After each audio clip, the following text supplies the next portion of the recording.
जय हिंद दोस्तों, स्वागत है आपका पब्लिक मेट्रो पे। कल मोदी सरकार ने आम बजट पेश किया 2023 और 2024। उसमें क्या क्या है आपके लिए वो सब बताएंगे, लेकिन सबसे पहले ये जान लीजिए कि बजट होता क्या है।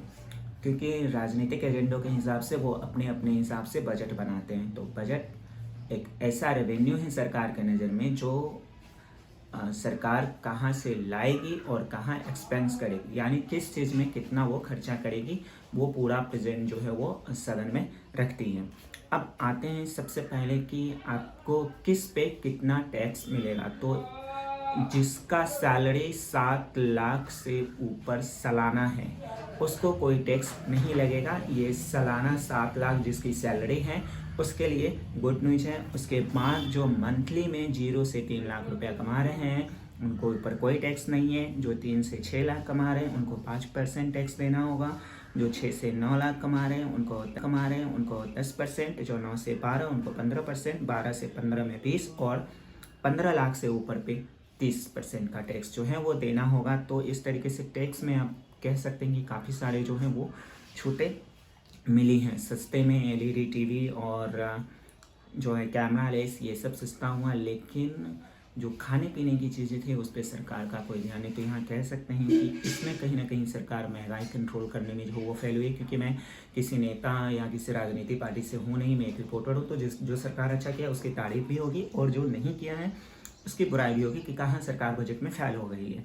ये टैक्स वाले में आप कह सकते हैं कि अच्छे पास मार्क्स जरूर दे सकते हैं आप गवर्नमेंट को, लेकिन महंगाई वाले में कहीं ना कहीं सरकार ने कोई कोशिश नहीं की है कि कंट्रोल हो सके। क्योंकि एलईडी टीवी कैमरा से आम आदमी आज ज़्यादा यूज जरूर करते हैं, लेकिन इससे ज़्यादा अच्छा होता कि अगर खाने पीने के सामानों को सस्ता की जाती।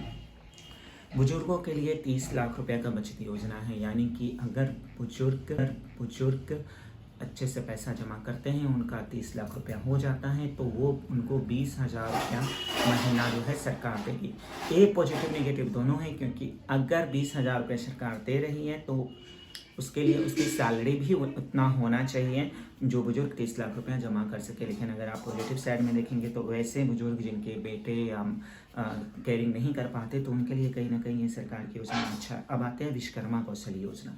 ये योजना सबसे बेस्ट लगी मुझे सरकार की बजट की तरफ से, क्योंकि जो कुम्हार हैं, जो बढ़ई हैं, जो लोहार हैं, जिनकी मार्केटिंग अभी उस लेवल तक नहीं गई है उसको सरकार सपोर्ट करेगी, उसको मार्केट देगी, उसका प्रोडक्शन का प्रचार करेगी।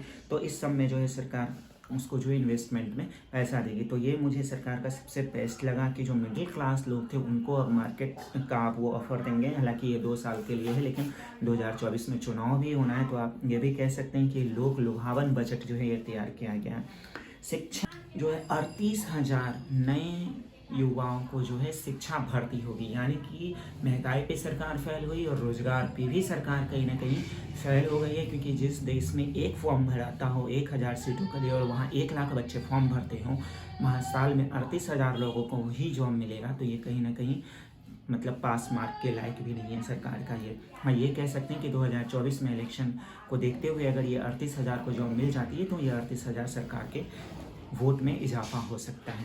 उसके अलावा और कुछ इसमें नहीं है। हाँ, महिलाओं के लिए जैसा कि आपको पता होगा कि अगर महिला है तो वो बचत करना बहुत अच्छे से जानती है, और ये निर्मला सीतारमण ने पेश किया कि हाँ, बचत अगर उनका अच्छा होगा तो फ्यूचर जोड़ सकते हैं। ये दूसरा ऐसा बजट है जो मुझे सबसे अच्छा लगा, क्योंकि इसमें अगर आप 2 लाख तक की जमा करते हैं तो आपको 7.5% ब्याज मिलेगा, वो भी 2 साल के अंदर ही, और आपको सर्टिफिकेट मिलेगा। और इस सर्टिफिकेट पे आप अगर पढ़ाई करना चाहते हैं या कोई नई जॉब करना चाहते हैं तो वो आप कर सकते हैं। तो ये एक लड़कियों के लिए जो है बेनिफिट योजना है।